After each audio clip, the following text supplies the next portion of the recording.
Les amis, débrief du match de ce samedi entre l'Atlético Madrid et l'Athletic Bilbao. Ça a été un très bon match de football, 5e journée de la Liga espagnole. En jeu, la place de leader provisoire, match nul ou victoire. L'Atlético passait devant, seule la victoire comptait pour l'Athletic Bilbao pour passer devant Valence et le Real Madrid qui se retrouveront dimanche soir pour El Partidazo. L'information principale de ce match, la titularisation d'Antoine Griezmann, le Français pour son grand retour. Pour l'instant, à 2 reprises, il était entré en jeu face à l'Espagnol Barcelone et face au FC Porto en Ligue des Champions cette semaine, à chaque fois juste avant l'heure de jeu pour remplacer Joao Félix. Moins de 72 heures de repos pour les Colchoneros après ce match face à Porto. On le rappelle, 0-0. Quelques sifflets étaient descendus d'ailleurs des tribunes. L'information forte dans ce 11, en marge de la titularisation d'Antoine Griezmann, c'est l'absence de Thomas Lemar, le Français notamment, et de Coquet. Qu'allait faire El Cholo Simeone? Il avait 2 options, rester dans le même schéma tactique et choisir un homme pour pallier à cette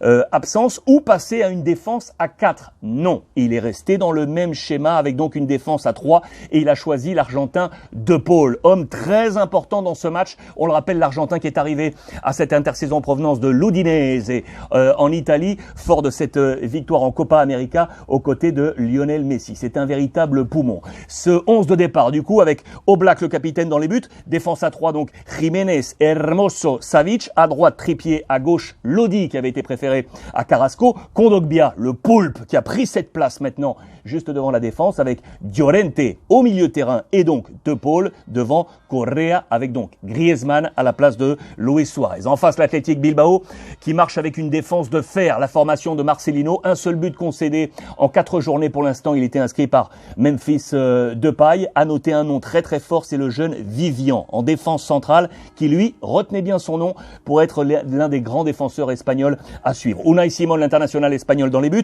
Inigo Martinez, l'intouchable aux côtés donc de Vivian. Lekoué à droite. Balenciaga, Dani Garcia avec Bentedor, Berenguer à droite, Muniain le capitaine côté gauche, Raúl Garcia avec Williams à la pointe de l'attaque. La première mi-temps a été en 3 temps.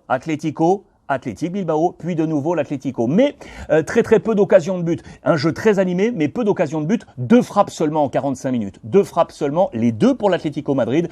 Une cadrée, une non cadrée. L'occasion, elle est pour Antoine Griezmann. D'ailleurs, qui a fait une bonne première mi-temps.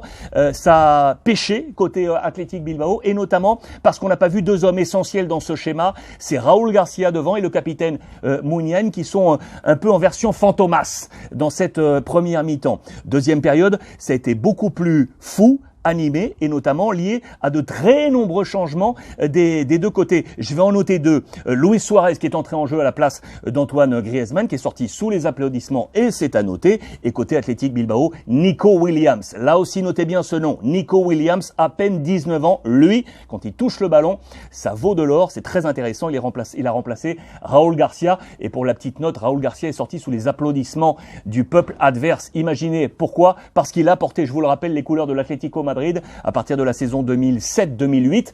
El Cholo Simeone, son ancien coach, s'est levé pour applaudir la sortie de Raúl Garcia. C'est un petit geste qui est à noter. Pas mal d'occasions donc, avec à la 50e minute, Iñaki Williams qui a manqué un face-à-face face à Oblak, un poteau à la 75e côté Atlético en faveur de Llorente, et puis le tournant à la 79e minute, carton rouge, 2 cartons jaunes pour Joao Félix pour une faute puis une contestation alors qu'il venait d'entrer en jeu à la place de Correa. Cela aurait pu être un tournant en faveur de l'Athletic Bilbao qui a poussé. Le match est devenu caliente, comme on les appelle, est devenu très chaud. Une dernière occasion pour Villalibre à la 91e minute. Il y a eu 6-7 minutes de temps additionnel. Au finish, 0-0 entre les 2 formations. 0-0. Mais donc l'indication forte, c'est que l'Atlético Madrid, à l'heure qu'il est placé leader du championnat en attendant le match entre le Real Madrid et la formation de Valence. Je vais vous donner 2 MVP pour moi dans ce match. Le premier côté Atlético, je vais vous donner De Paul. De Paul, pourquoi? Parce qu'il a mis du temps à s'installer dans ce schéma de jeu très précis, très exigeant d'El Cholo Simeone, mais il est en train de prendre cette place. Il a profité donc de l'absence de Thomas Lemar, très intéressant De Paul. Et de l'autre côté, je vous en ai parlé, c'est le jeune défenseur central Vivian, ultra intéressant. 0-0, l'Atlético leader. On va attendre le match entre le Real Madrid et Valence. À très vite les amis.